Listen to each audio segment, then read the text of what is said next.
வாழைத்தண்டு எப்படி சுத்தம் பண்ணி எடுக்க போகிறோன்னு சொல்லி தான் பார்க்க போகிறோம்.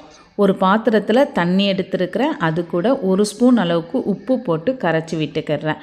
வாழைத்தண்டை இந்த மாதிரி வட்டம் வட்டமாக கட் பண்ணி எடுக்கணும். வாழைத்தண்டில் வெளியில் நிறைய லேயர் இருக்கும். அதெல்லாம் பிரித்து எடுத்துட்டு நல்லா சைனிங்காக இருக்கிற பகுதியை மட்டும் நம்ம எடுத்துக்கிறோம். தண்டு நல்லா மெல்லிஸாக வட்டம் வட்டமாக கட் பண்ணும் போது அதுக்குள்ளே நாராக நடுப்பகுதியில் வரும். அதை நல்லா கையை வச்சு இழுத்து சுற்றிட்டோன்னா அந்த நார் வந்துடும்.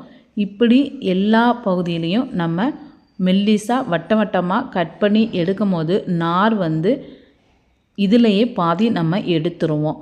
வாழைத்தண்டை மோர் கலந்த தண்ணியில் கூட நம்ம போட்டு வச்சாலும் கருக்காமல் இருக்கும். வாழைத்தண்டு கட் பண்ணுறது முன்னக்கூட்டி கையில் கொஞ்சம் தேங்காய் எண்ணெய் தடவிக்கிட்டனா கரை எதுவுமே பிடிக்காமல் இருக்கும்.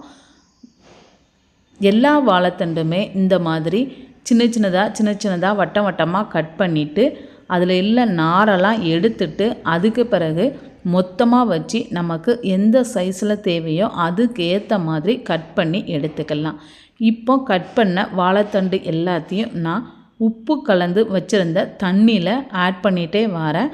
ஆட் பண்ணிவிட்டு அதை நல்லா மிக்ஸ் பண்ணி விட்டுட்டு அதில் இருக்கிற நாரையும் க்ளீன் பண்ணி எடுக்கிறதுக்காண்டி இந்த மாதிரி ஒரு பிளெண்டரை வச்சு நம்ம க்ளீன் பண்ணும் போது அந்த நார் எல்லாமே அதில் மாட்டிக்கிடும். இது இல்லைன்னா கூட பரவாயில்ல, நம்ம கருவேப்பிலை காம்பு ஏதாவது குச்சி அந்த மாதிரி வச்சு நம்ம சுற்றி எடுக்கும் போதும் அதில் இருக்கிற நார் எல்லாம் இதில் மாட்டிட்டு வந்துடும். இதை நல்லா தும்பெல்லாம் எடுத்துட்டு க்ளீன் பண்ணி எடுத்த பிறகு நம்ம சமைக்கிறதுக்கு பயன்படுத்திக்கலாம். வாழைத்தண்டில் நிறைய சத்து இருக்குது. க்ளீன் பண்ணுறதுக்காண்டி கஷ்டப்பட்டே நம்ம அதை சமைக்காமல் போயிடுவோம். க்ளீன் பண்ணி எடுத்துட்டுனா ஈஸி தான். சமைக்கிற நேரமும் சீக்கிரத்தில் முடிஞ்சிடும். குக்கரில் போட்டுவிட்டால் அதை விட ஈஸியாக முடிஞ்சிடும். உங்களுக்கு இந்த டிப்ஸ் பிடிச்சிருந்துச்சின்னா லைக் பண்ணுங்கள், ஷேர் பண்ணுங்கள்.